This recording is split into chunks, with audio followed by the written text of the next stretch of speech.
What's going on, guys? Play by Play Game here, back with another Epic 7 video, and today we're taking a look at Bomb Model Kanna and Solitaria of the Snow, brand new ML 5-star incoming. So let's take a look at a little closer look at Bomb Model Kanna. I guess it's Nana's turn. Here comes the grand finale. Nana wants to make a huge explosion, and so I want you to help Nana. All right, so there we go. We got Bomb Model Kanna, or as she likes to call herself, Nana. She is a fire ranger, and no matter what, we're gonna be getting her because she's free, right? She's a connection hero. It's one of those units that even if you don't end up using, you're gonna have for collection purposes, right? Another fire 5-star ranger. Just a little spoiler, we are getting a rate up banner for her, so that's going to be pretty interesting if you want to get imprints for her. She does have a crit imprint, which we'll take a look at here in a bit. So let's take a look at her stats. Like I said, she has an imprint release, which is crit. Imprint release for crit is usually one of the strongest imprint releases. And this is not only a crit for herself, which can be really strong. It's up to a 14% chance crit for everyone on the team. So I don't know that many heroes have something like this. I know that like there are a few that have a release specific to that hero. Like I think Rylet has a crit imprint. Charles has a crit imprint. But they're specific to just that hero. This one is really interesting. She has decent base speed, 114, health and defense not so much, but we're not really gonna build her as a bruiser, right? We're gonna want to build her fast just because of the way that her skill set is. So we can take a look at her S3 here. So full bombardment, that's what we saw there in the video. Boost firepower to attack all enemies with up to a 100% chance when you mola this up to dispel one buff. So she strips before increasing speed of all allies for 2 turns. So she strips, gives speed buff to everybody, and gives herself an increased attack for 2 turns. So she's helping support the team. She's stripping the enemy, and she's giving herself attack buff. You can soul burn this for 10 souls. It extends the duration of buffs granted by 1 turn. So that means that this increased attack for 2 turns turns into 3 turns, which is really nice. And then also the increased speed turns to 3 turns. So you could potentially have an increased speed for 3 turns and increased attack for 3 turns, which is really interesting because this is on a 4-turn cooldown. If you max this out, or if you get to +3 here, it could turn into like a 3-turn cooldown. So that's kind of interesting. You could potentially just have increased speed and increased attack constantly up if you're soul burning this. And it's only 10 souls, so that's actually not that bad. So let's take a look at this. We'll see. I think they went with the soul burn there.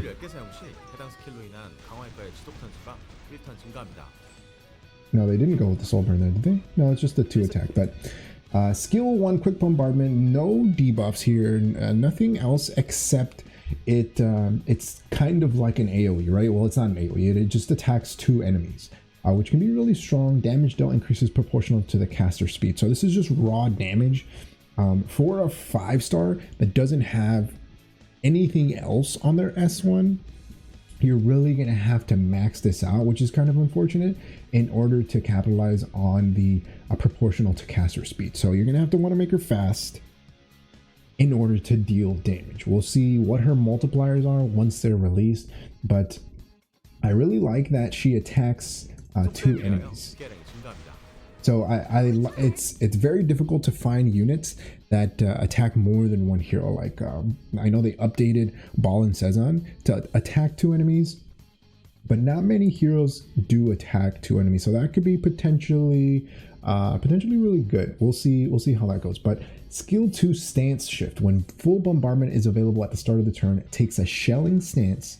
When full bombardment is unavailable, it takes a striking stance. So Full bombardment is her S3. When it's available, she increases effectiveness by 40%.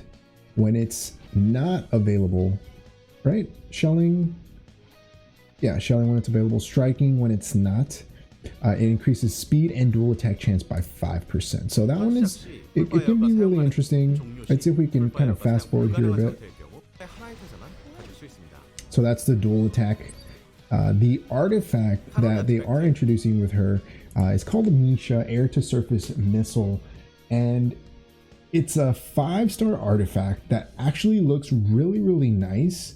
However, you do have to max it out, right? So in order to get the most benefit out of this, I think it's going to have to be maxed. So increases hit chance by 20%. No, not critical, just hit chance, and increases critical hit damage by 30%.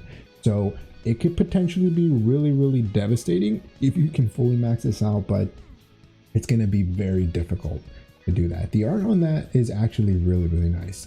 So this is a hero, I think, that looks more like a PvE hero. I know they showcased her here in like the Lich. Some people were saying Katie's, but it's a Lich farm. But I don't know. We'll see how people decide to build her.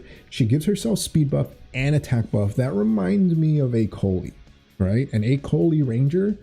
The only thing is here she doesn't give herself stealth, but Guiding Light provides stealth, so she could potentially be built like an A Coley. Has increased attack, speed buff. She scales off speed.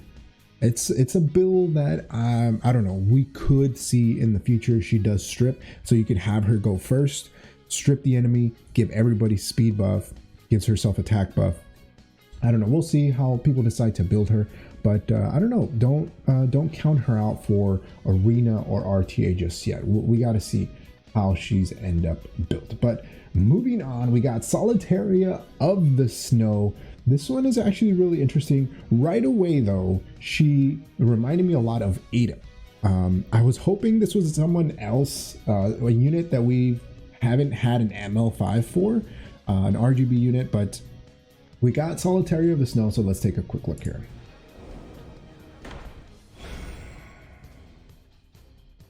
Welcome to my kingdom. I hope you enjoy yourself. I've been playing too hard to get. Maybe I should go outside. Huh? Oh, what are you doing here? Oh, did you hear all that? All right, so there she is, Solitaria of the Snow. She looks really, really nice here. I like that little pendant that she has there. Is that like a pendant of herself? I think that's a pendant of herself. But all of this to me screams Ada. She looks a lot like Ada. The scepter here with the ice. And we'll take a look at her skills here in a bit, but you'll notice that let's take a look at her sitting animation there. Ooh, she's looking at like a little book and stuff, so that's pretty cool. Okay, so let's take a look at her skills. Solitaria of the Snow, she is going to be a light mage, so she is a Taurus. This is going to be interesting. So speed 115, so she's pretty fast. You're going to want to build her fast as a mage, and you'll see why here in a bit. She has an imprint concentration, which is effectiveness. Her release is health.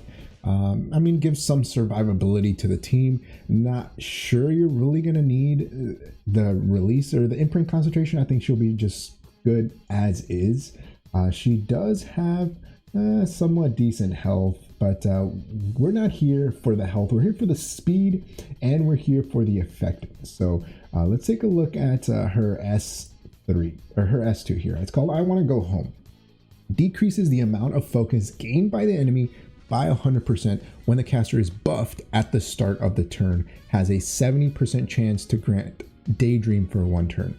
So that 70, I believe, can turn into 100% once you max skill this. So this one, at first looking at it, doesn't seem that great. Decreases the amount of focus. Not many heroes use focus. The only one that I can think of right now is maybe like SSB, right? So she gains focus. So with her skill 2 here, she's going to decrease the focus that SSB gains by 100%. So that means that she's not going to get her S2 off, right? Her passive when the caster is buffed. So if And then this is another conditional thing. If the units on the opposing side have a buff, there's a 70% chance to grant Daydream. Let's max that out to 100. When attacking, inflicts a random debuff on the target for 1 turn. So when that goes off, you can get decreased attack, decreased hit chance, decreased speed, cannot buff for 1 turn. So any of those, it's a random one. So it's like a built-in Siren. So you got a built-in Siren, decreasing focus by 100%. Who's another one? Rylet. Yeah, okay, Rylet. So he's not going with his passive, decreasing. Well, he's going with his passive, but he's not getting his additional S3 off because he needs the focus in order to do another S3, right? So that one's kind of interesting. And then debuffing the entire team pretty much. But let's see, do they show that here? I don't think they do. Maybe they show that later on. But let's skip to her S3. Boom Starlight Fall. So that's the one that we saw there. It's on a 4-turn cooldown. Once you Mola, it's 3-turn cooldown. So if you build her fast, she could potentially be turn cycling really quickly. Decreases the enemy's buff durations by 1 turn before attacking with Starlight. So it's like a partial strip. It's similar to like the Cerise, where she decreases a bit like buffs. I think Tenebria, Fairy Tale Tenebria also does that, or removes 1 buff, something like that. Decreases the enemy's buff duration by 1 turn before attacking with Starlight. Stunning for 1 turn, so there's no percentage on this, so this means that this is a 100% chance to stun for 1 turn, and it decreases combat readiness by 30%. So that's pretty big. She has a strip, she has a 100% chance to stun, and she's going to push back the enemy team by 30%. And on top of that, she has some survivability. She grants herself stealth for 2 turns. That, to me, sounds broken. That sounds really broken. So you want her as fast as possible with as much effectiveness as possible. If you soul burn her S3 here, it's going to extend the duration of the buffs, of her buffs, by 1 turn. So she could be potentially on a 3-turn stealth and never be out of stealth, right? If you have this down to 3 turns, she could just go with her skill 3, soul burn, go into her skill 3 once she cycles back and still be in stealth. That's pretty insane, right? But on defense, of course, she's not going to be soul burning, so that's something to keep in mind. I think they show us an example here. So she's going to go with her S3.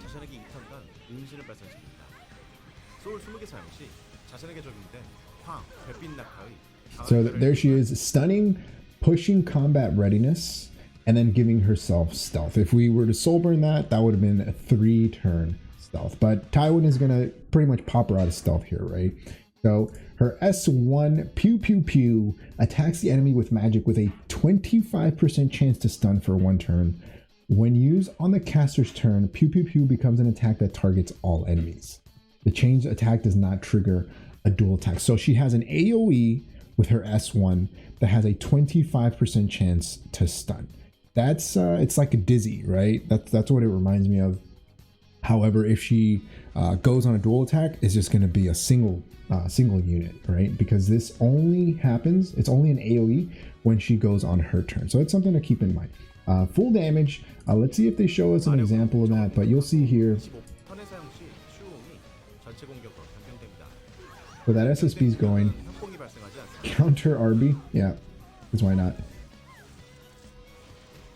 You see, and then that looks a lot like Ada's thing. And so she procs like all her stuff.